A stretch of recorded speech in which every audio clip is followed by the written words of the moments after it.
are so much more than ordinary life. It's time for us to more than just survive. We were made to thrive.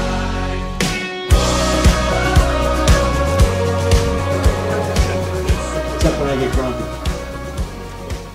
So, you know, we think that these things that happen to us, these bad things that cause us to have to move or change, that they're an ending in our lives. But really, they're not an ending.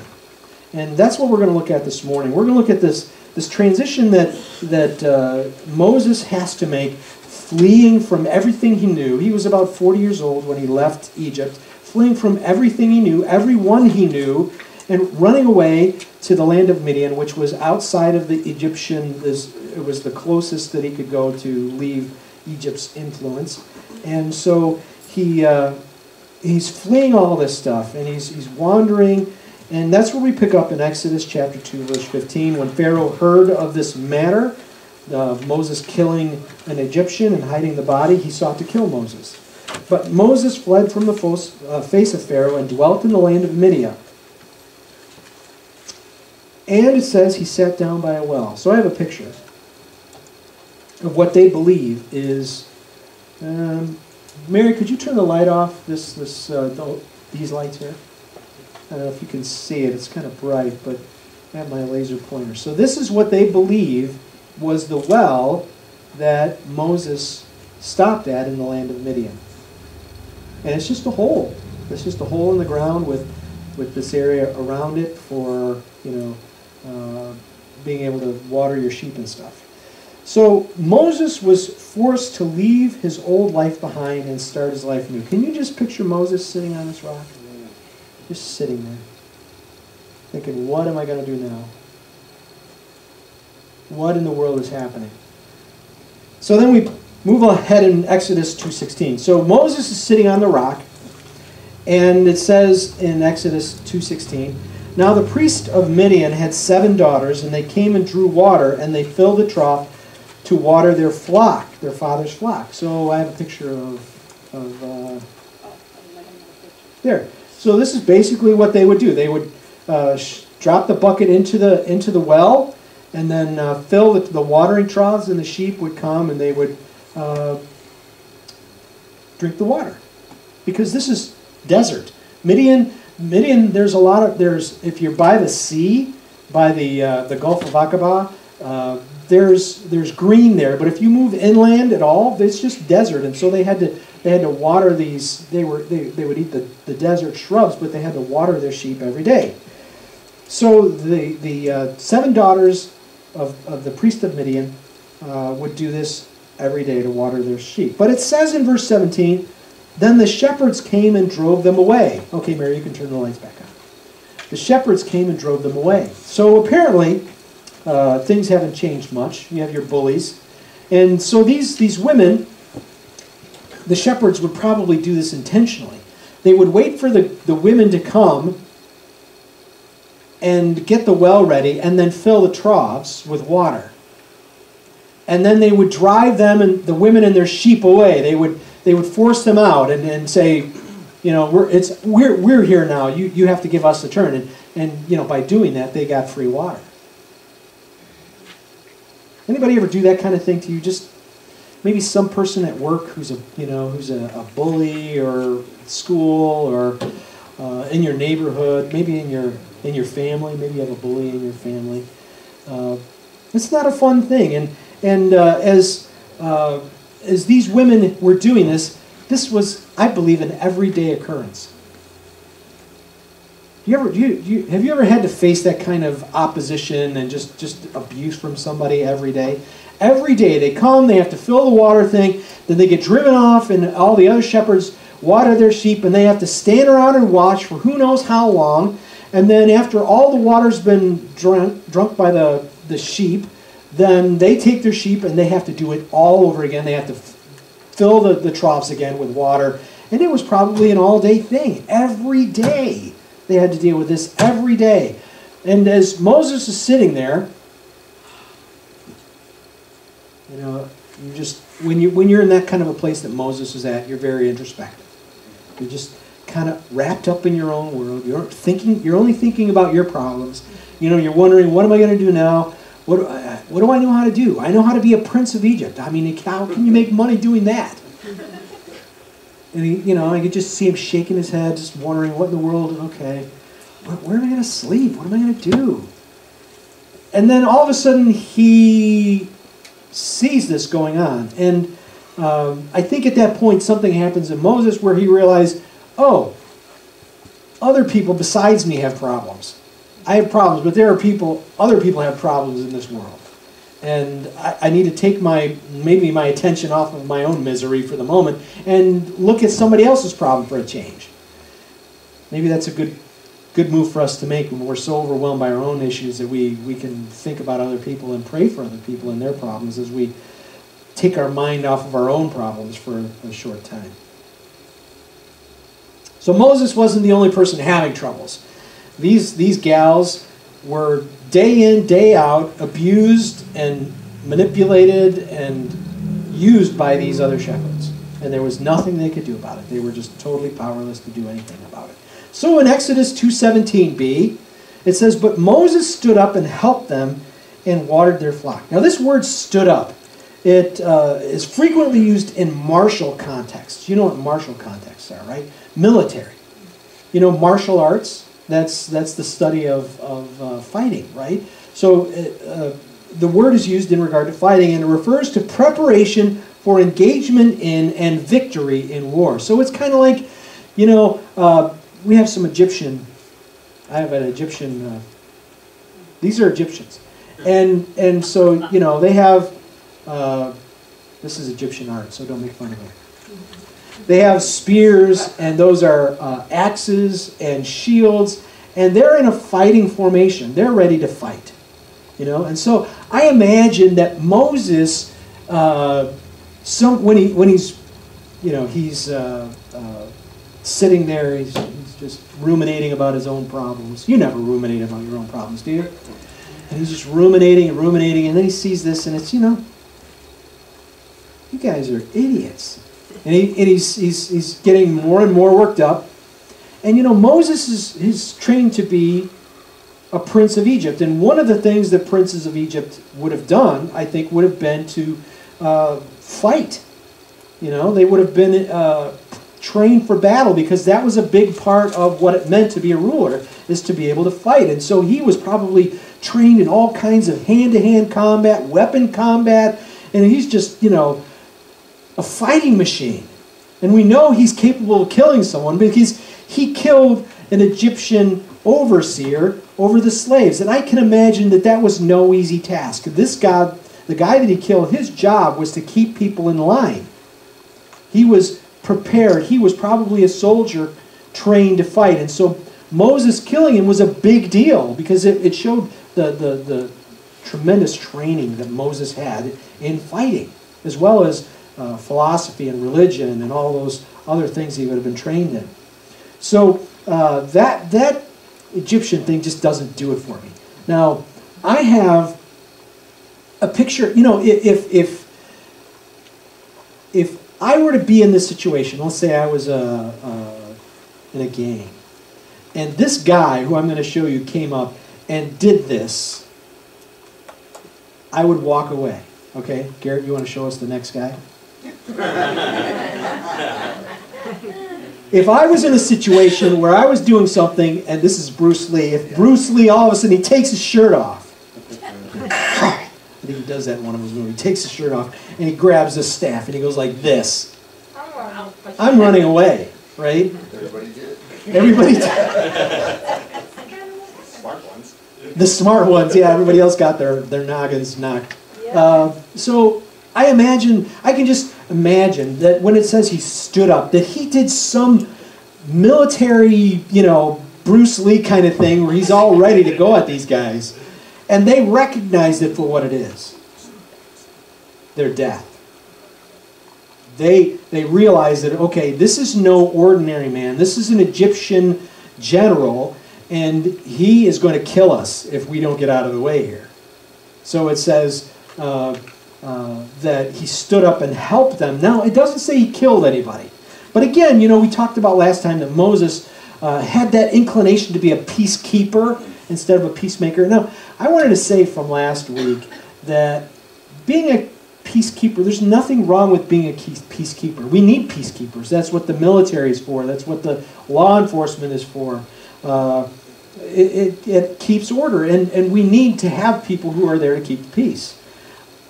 And so in this instance, I don't think it was a bad thing for Moses to grab his whatever and do the Bruce Lee stance to be a peacekeeper in this situation, because he knew that these men wouldn't listen to anything else but violence.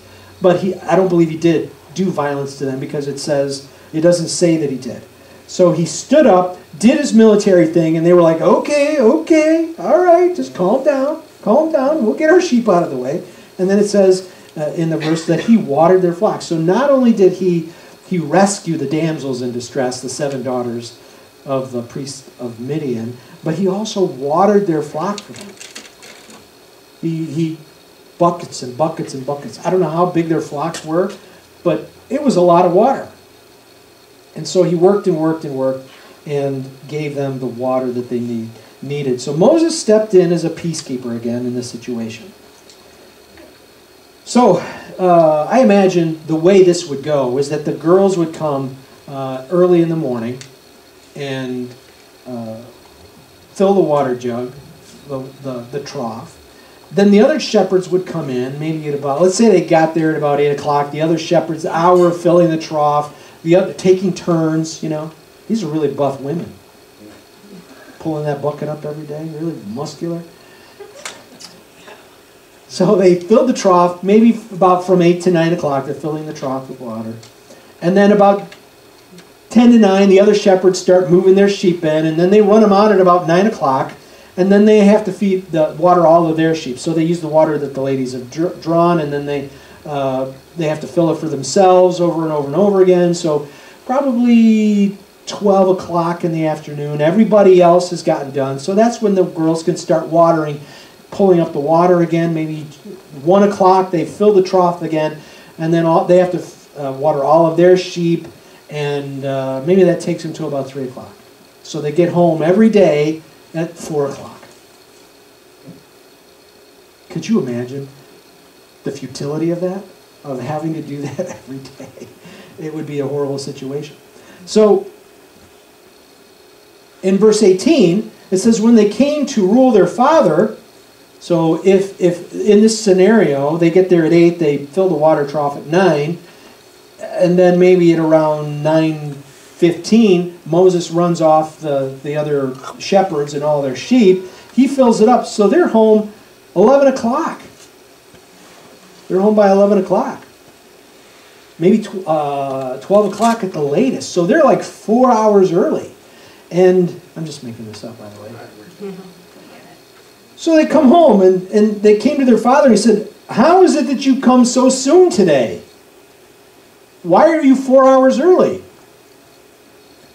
Now, what does this say to me? What does this say to me? Well, it says to me, first of all, he knows what's going on. He knows they're going there. He knows that the other shepherds are, running them off and making them give up their water, and that they have to wait until everybody else is done. But he's an old man. He can't do anything about these shepherds to convince them to leave these girls alone, except, So what's going on? Well, they tell him, well, there's this guy, and he went like this with his stick and his sword, and they all ran away. It was really cool. It says in verse 19, an Egyptian delivered us from the hand of the shepherds, and he also drew enough water for us and watered the flock. Wow. So you're a dad. You've got 7 daughters, and they're all, growing up. And you're a priest of Midian, probably not a very popular position in the community. And you're thinking to yourself, wow, this is a guy I'd like to meet. So well, first of all, let me say that Reuel let his daughters deal with their troubles on their own. Does that surprise you? I mean, I tend to want to solve my children's problems. Does anybody else have that where you want to solve your children's problems for them? Help them in whatever way possible? You know, I get a call 10:30 at night on a Saturday night. Dad, I locked my keys in the car. Or Dad, I have a flat tire. Or blah, blah, blah, whatever. And so what do? Here I come! Here I come! Child, here I come! I'm coming to rescue you. Rule didn't have that philosophy. Life is tough, and you got to learn to figure it out on your own.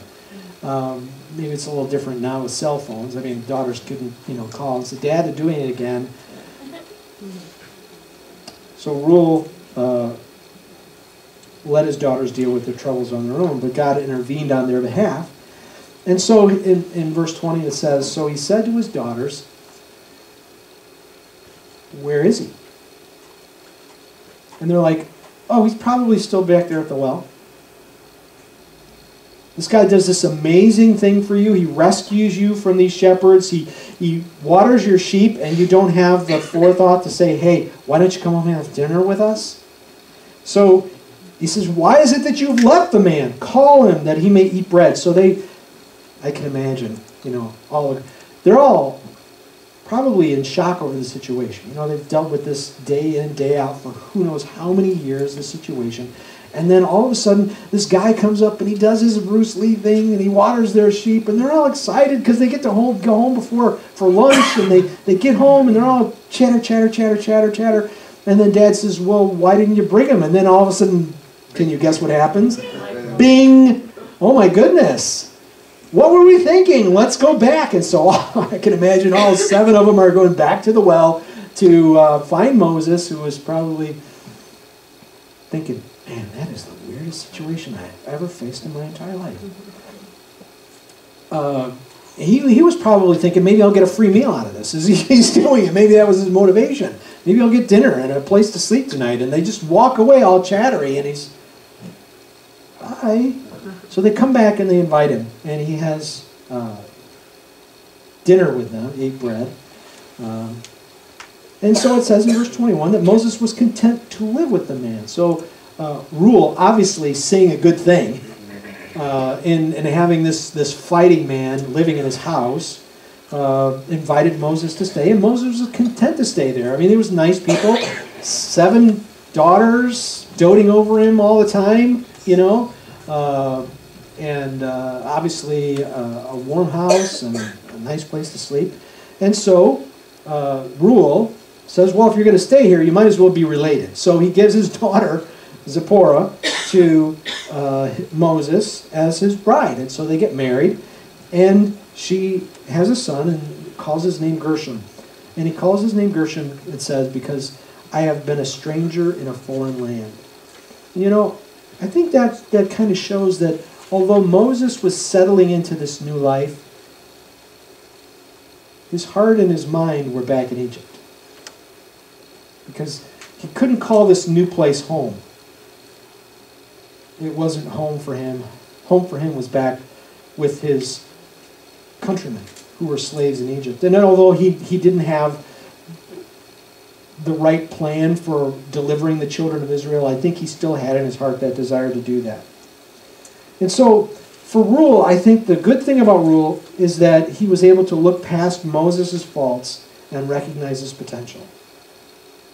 I can imagine dinner. So, Moses, what brings you to Midian? Well, I wanted to see the world. I just wanted to see the world, so I just left everything I have except the clothes on my back, and I am just having a great time. Or maybe I'm on my way to visit family. I have family that lives, over there in Saudi Arabia, and I'm just on my way. I've got to wonder if Moses didn't tell him the truth. Well, I did something really bad, and I had to run for my life, and so here I am. But I think Rule had to know something was up with Moses, but he could see the potential in Moses that was worth taking a risk on. So you and I have to face these kinds of situations. I've faced them repeatedly through my life, being forced to do the next thing, And there are some things that we need to remember as we face these unexpected turns that life gives us. One, sometimes God allows your mistakes to force you to leave your old life behind and start anew. He does that sometimes. I hope he doesn't do that to you, because I would hate to see you go. But it does happen. And when that does happen, when you're faced with that challenge, maybe it's not leaving our church or leaving your home. Maybe it's leaving your job, or maybe it is leaving your home, or some other separation that you're not expecting, that you don't want to have. When that happens, as you face the situation, working through that is a challenge. And one of the best things you can do is to realize and remember that you aren't the only one having troubles. You know, that when we get so introspected, so ruminating inside of ourselves and lose sight of everyone else, that we think no one has problems like we do, we aren't going to make it. You're not going to make it through that situation in a positive way. It isn't until you can realize that, yeah, I'm in a bad place, but there are other people who have issues too. There are people who are dying of cancer. There are, like Sue's sister Laura's son is in a psychotic state because of drug overdose. And you know, other people, we all have friends and family who are struggling, right? And some of us have issues that we're struggling with. And so as we face that challenging situation, that unexpected turn of events that causes us to have to leave some situation, keeping our eyes open to the problems of others helps us to move forward as we do that. Here's something I would encourage you to realize, is that you will keep on making the same mistakes until you stop. Is that brilliant? You will keep on making the same mistakes until you stop. And as I was forced to move on in those situations, I kept making the same mistakes. Same mistakes. The way I treated people, the things that I did, I kept making the same mistakes. And so we have to be open to learning what we're doing wrong that may be contributing to this situation. Now when I burned that Kentucky Fried Chicken down, I didn't really burn it down. It was mostly smoke damage. So when I burned that Kentucky Fried Chicken down, was that because of me being a terrible person? No, it was because I had a brain lapse and thought that the oil would tell me when it was hot. And then I didn't respond properly to the situation. But that wasn't a sinful thing. But God used that in my life to cause me to move. So there are some times where I was responsible for having to move, and then there's sometimes circumstances just created the situation in which I was forced to move. But as we move, we have to be aware and ready to think, okay, what am I doing that has caused me to have to move? Is there anything I've done that has created this situation, helped create this situation? If so, I need to figure it out and stop it. Because guess what's going to happen if I don't? I'm going to make the same mistake. I'm going to have to move again and start all over. And that's not anything anybody wants to do intentionally, right? All right. Sometimes it's better to let people deal with their troubles on their own. You know, if we're always rescuing people or looking for people to rescue us, we're not going to grow up. They're not going to grow up. We have to let people deal with the consequences of the decisions. And we have to learn to deal with the consequences of our own decisions. And you know, tough it up. Deal with it. Just become an adult.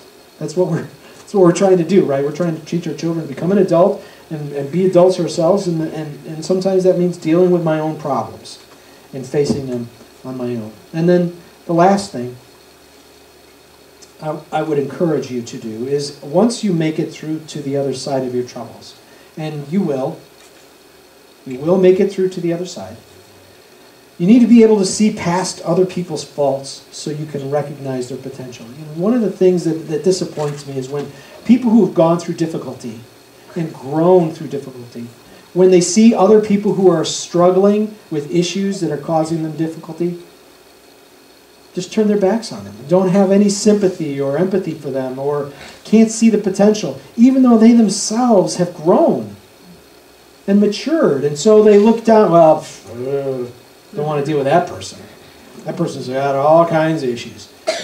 And we forget that we still have all kinds of issues, but we've grown some and we've come through those issues, and we can, it's possible to change. Change is possible, and because of that, we need to be willing to recognize the potential in other people and look past their faults.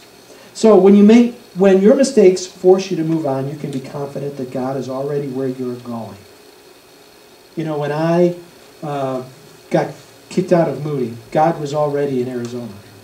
And when I got kicked out of Arizona College of the Bible, God was already in California, waiting for me there. And when that fire happened and I lost my job and my roommate sold his condominium and I was so jobless and homeless, God was waiting for me already in Chicago. And when I came back home and went back to Moody, God was there. He was there with me when it happened. He was waiting for me when I got to where I was going. There was never a point at which I was alone. God didn't leave Moses. God was with Moses. God was in Midian waiting for Moses. With Reuel's family, his wife, his future wife, was waiting for him at that well. And he didn't know, just like my future wife was waiting for me at Moody Bible Institute, and I didn't know it. And God doesn't give up on us. Amen. He doesn't. He will wait until, he will keep working on trying to help you to grow, to cause you to grow in your life, to use the tools that he's given you to grow until the day you die. He does not give up on us. And so we need to remember that for ourselves when we're in that situation and on other people. God hasn't given up on anybody who's his child. He doesn't give up on us. He is always there for us, waiting for us, like the song says, waiting for us to turn to him and follow him like the dearly beloved children he created us to be. So I want to encourage you, if you're going through a desert time challenges, God is wherever you're going to end up, and he isn't going to give up on you. No matter what anybody else does, he's not going to give up on you. So let's pray. Lord, we thank you that you love us, that we can have confidence in your work and plan in our life. Lord, we thank you that you are always with us, that you're always guiding and directing and protecting and leading us. Even in times where we think we're totally lost and hopeless, you're there with us. And so, Lord, give us the strength to continue on and being faithful to you. And that when we are in situations where we have to leave because of our actions, Lord, show us what we've done so that we can stop. And as we are forced to leave sometimes just because of circumstances, Lord, help us to not lose our hope and our trust in you, that you are going to be wherever we land up. And that you are never going to give up on us, Lord. We thank you that you care and that we can be confident in your love for us at all times as your children. We pray this in Jesus' name. Amen.